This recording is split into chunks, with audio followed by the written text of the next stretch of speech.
লাফ দিয়ে রথের উপরে উঠে পড়েছে। সৈন্যরা দেখছেন বাবা বাবা কি সুন্দর জড়ি, যে কাজ করতে এসছেন ওটা গিয়েছেন ভুলে। কেউ বলছে দেখো ভাই এই ছেলেটার চরণ দুখানা কি সুন্দর। সৈন্যরা কেউ চরণ দেখছেন, কেউ তার মুখমণ্ডল দর্শন করছেন।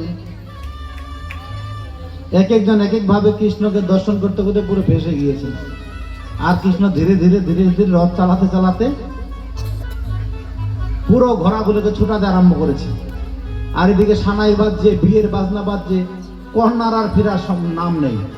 রুক্মিণী ভাবছে ব্যাপারটা কি হলো, এতক্ষণ তো লাগার কথা না, মায়ের পুজো কি এতক্ষণ ধরে দিতে হয়? এসে সৈন্যদের বলছে এই রুক্মিণী কোথায়? বলে তো মন্দিরে পুজো করছে। রুক্মিণী এসে দেখছে আরে রুক্মিণী তো নেই, গেল কোথায়?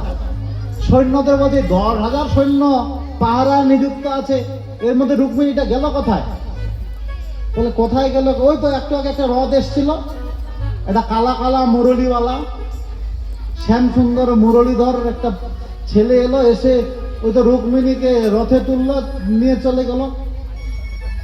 তোমরা কিছু বললে না?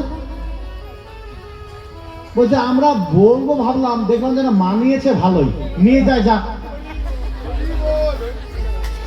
তাহলে আর এ ঘর শত্রু বিভীষণের দল। এবার রুক্মিণী রথ নিয়ে ছুট ছুট ছুট ছুট ছুট ছুটতে ছুটতে কৃষ্ণকে ধরে ফেলেছেন।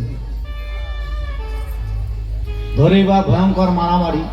কৃষ্ণ এবার রুক্মিণীকে ভালো করে ধরে একদম প্রাণদণ্ড দিবেন, সুদর্শন চক্র হাতে নিয়েছেন। তো রুক্মিণী পায়ে পড়েছেন যে এটা আমার দাদা হয়, বৌদি বিধবা হয়ে যাবে, দাদা দুষ্ট হলো, বৌদি খুব ভালো, এই যে তুমি আমাকে কি করে নিয়ে যাবে প্ল্যানটা আমার বৌদি দিয়েছে, ওই জন্য তাকে বিধবা করে লাভ নাই, একে ছেড়ে দাও, আমার হয়ে ক্ষমা করো। ঠিক আছে তাহলে বেঁধে রাখি। কৃষ্ণ রুক্মিণীকে ভালো করে বেঁধে রথের চাকার মধ্যে আটকে দিয়েছেন।